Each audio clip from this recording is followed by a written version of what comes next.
Hello, all, and welcome to this Friday afternoon's beer review, which I am going to dub Complete and Total Insomnia Review.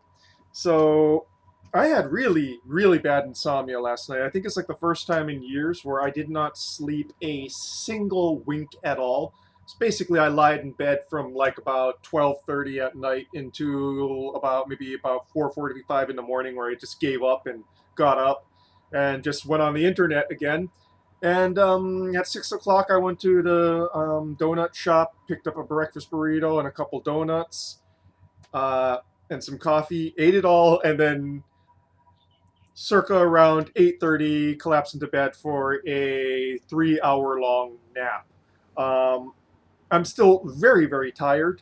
I have no idea why I had such bad insomnia. I think I might have had a little bit too much caffeine. I mean, instead of having one tea, I had two teas, but that's nothing compared to like some days I go. But yeah, my brain's I have the brain fog of insomnia, so my words not working well for me right now. Um, Refraining myself from making a political joke there about words not working good right now. Yeah. So what is it that we're reviewing? That we are reviewing. Slurring all my words. I haven't had a single drink yet, by the way. I'm pretty sure that this is just going to hit me like a Mack truck when I finally do drink it. So yesterday I went down to Bottleheads and they had a bunch of Hana beers. So I picked up a bunch of Hana beers. And this particular one is Hana Dually Dank West Coast IPA. This is 6.6 ABV. And let's read the back now, shall we? She's giving. She's giving grapefruit zest. She's giving berry. She's giving juicy dank. We hopped this badass lady with traditional hops Idaho 7 and Simcoe to give this classic style to give this classic style the aromas and flavors. Hey. Let's try that over again, shall we? She's giving grapefruit zest. She's giving berry. She's giving juicy dank. We hopped this badass lady with traditional hops Idaho 7 and Simcoe to give this classic style the aroma and flavor it deserves. Brewed and curated to pay respect to the art of dank. And there's a little bit more here. Let's see. Let's see if I can read this before my eyes give out. They're like all blurry and whatnot. She is batch number 1. West Coast IPAs have the old school tradition sparking the independent craft beer movement, just like traditional American tattoos. Both are historically significant, both timelessly admired. We took inspiration from the prominent style of Norman Keith Collins, aka Sailor Jerry. His tattooed pinups on sailors in a tattoo shop on Smith Street in 1930s Chinatown, here in Honolulu. I'm just butchering these, man. We took inspiration from the prominent style of Norman Keith Collins, aka Sailor Jerry. He tattooed pinups on sailors in his tattoo shop in Smith Street in 1930s Chinatown, here in Honolulu. Here's our take on a traditional West Coast, but with a new school cool. Art by modern day tattoo artist Javier Urbano. Okay, I think that's the longest read I've ever had to do.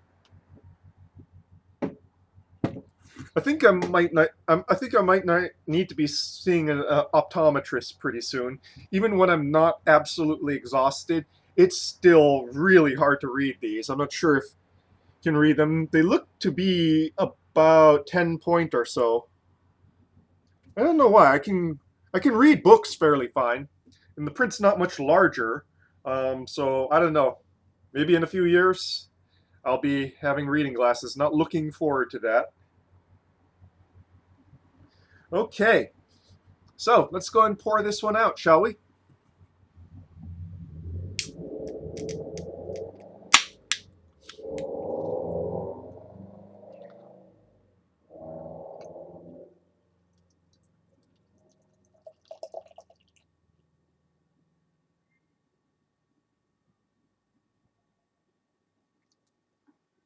Okay, building up quite the head here.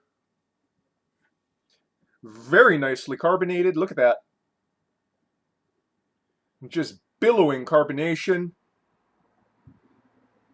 with a frothy white to off-white head. Didn't even get to pour this all out. I'm probably going to have to. But yeah, even though it's top in the glass, still going to be easy to go and get the bouquet because I can smell it from here. Oh, yes. Oh, yes. Got some nice grapefruit zest, though I almost think it shades more towards lemon zest a little bit. Dankness, but not a very heavy dankness. I'd say more of a light dankness. Berry.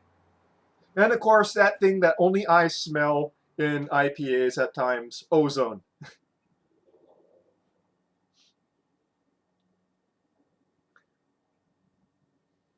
Very much old school classic IPA smells. Shall we go and see if it has classic IPA style taste? And do note, I forgot to mention, a nice, I would say straw to golden yellow. Okay, so there's no age date on this. From how bright it's smelling, I would say that I would assume that this is fairly fresh. All right, onto the palate now, shall we?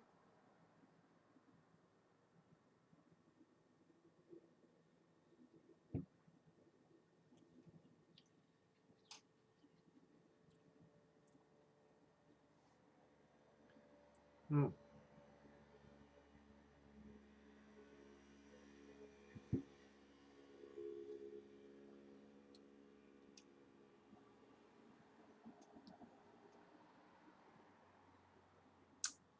Yeah. Hmm.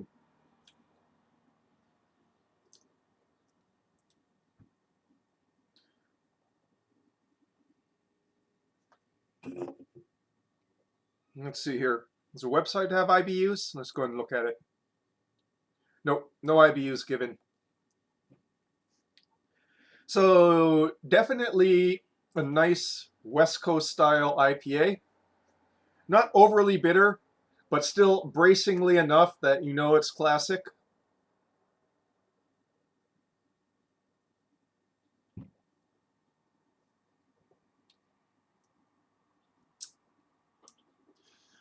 Some sweet bready malts remain, especially in the mid to finish.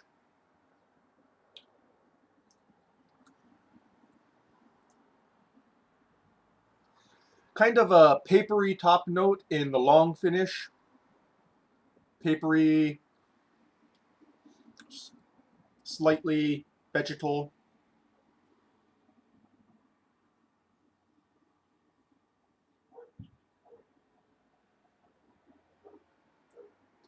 Up front, pine, touches of citrus zest. Well balanced with the residual sugars in the malt body.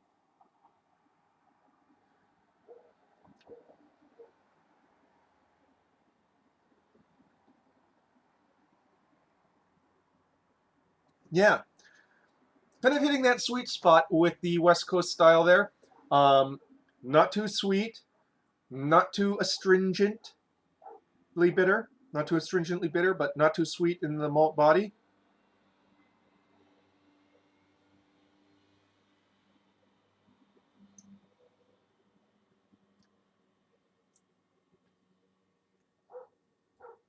Slightly light mouthfeel for something that's 6.6.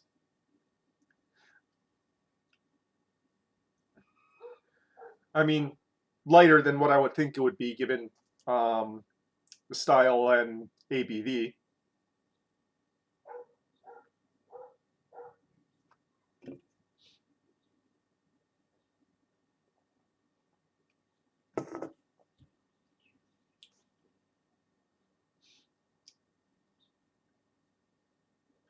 Top note has some dankness in the mids and some interesting flashes of almost melon-like notes there in the top note.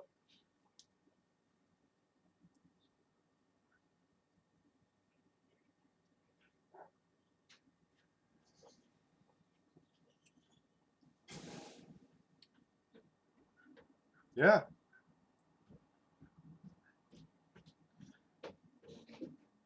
You know, it's really been quite some time since I've had a good classic West Coast style IPA.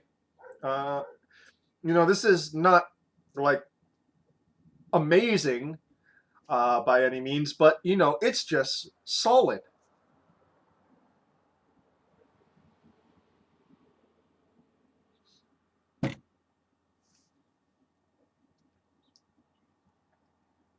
You know, it doesn't go too much in either direction. Sometimes in IPAs, you know, especially as they go up in ABV and gravity, they can get a little bit too sticky, treacly, sweet. Other times they'll just go overboard on the hops, and it's like you're drinking oversteeped tea in your Finnish mouthfeel.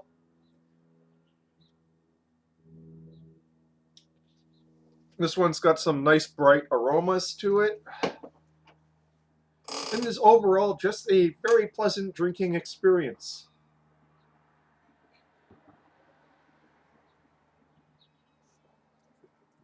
So, interesting note about Sailor Jerry, the tattoo artist mentioned here. Um,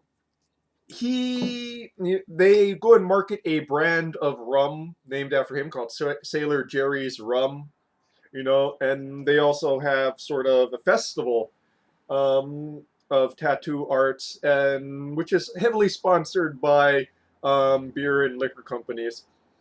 And this is somewhat ironic because Sailor Jerry was a teetotal. He did not drink. He did not like drunks, which is ironic because, well, I guess it's not really ironic when you think about it. If your tattoo shop is in the heart of Chinatown, in what is basically the red light district full of seedy bars, you'd probably end up a little bit tired of drunks after a while. Yeah, so I just find it funny that someone who did not drink and um, did not really approve of drinking is so heavily featured in alcohol culture today.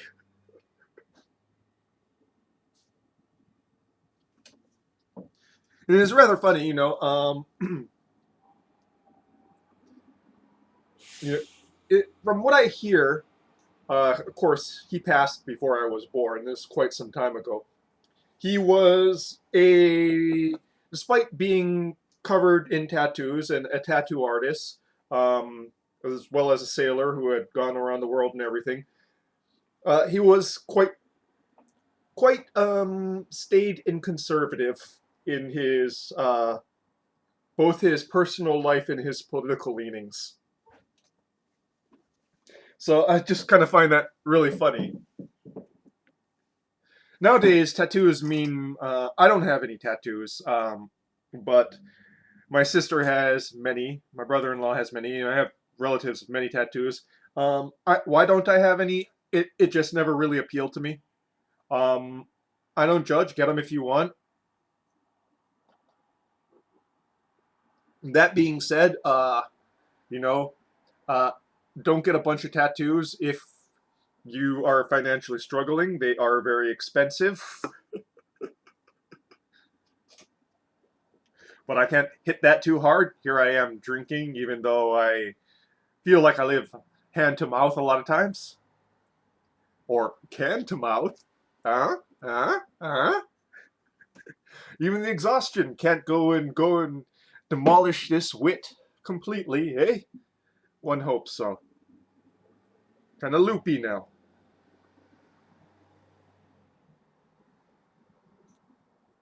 Mm.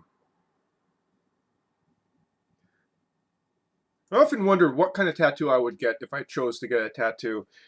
Uh, I'd have to say, if you're going to get something, go big. So I personally, and this is my own aesthetic thing. If you like them, then more power to you to get them. But I hate little doodle tattoos that don't sync up. So people with tons of little ones, it's like, it just seems like you can't choose something. I mean, if I was going to go tattoo, I'd go whole hog, man. Just like one big work across something. Probably have something to do with literature, and music, because those are things I love. It'd be actually kind of interesting. Like a Master and Margarita tattoo. That would actually be kind of fun. Not that I'd go and pay the money for that, but if somebody wanted to do it for me for free, maybe I might even consider that. But yeah, I'm just kind of rambling on. Um, so this beer is not particularly complex, but what it does have is just balanced absolutely fine. This is about, well, Bottleheads is a little bit expensive. I know they put a little bit of a premium on the price, considering they have obscure things. I'm sure if you can find where this, if you go to like the tap room, I'm not sure where their tap room is, but you can Google it. Um, I don't get around my own island very much because I hate driving. Hawaii is not a pleasant place to drive, by the way. The city of Honolulu is one of those cities that have the old world organic street design style, and that just goes throughout the entire island due to geography, and it is absolutely maddening. Um, yeah, but yeah, probably cheap. This cost about $5-6 at Bottleheads. Probably be less for a can at the brewers. Oh, they probably have the address on here, don't they? Kauaiha'a Street, Honolulu, Hawaii. So basically, Kaka'ako in Honolulu. Um, yeah, so I'm not going to go there. That place has like, so that area of Honolulu has absolutely no parking lots. That well, no free parking lots, no free street parking. And it's also basically a high break-in zone after dark. So yeah, probably not going. But yeah, if you're a better driver than me or you're more confident than me than in going out after dark, yeah, maybe go and hit them up. And that, folks, is your beer review for this evening slash afternoon slash I am in a twilight zone of confusion and bewilderment due to insomnia. And with that, cheers.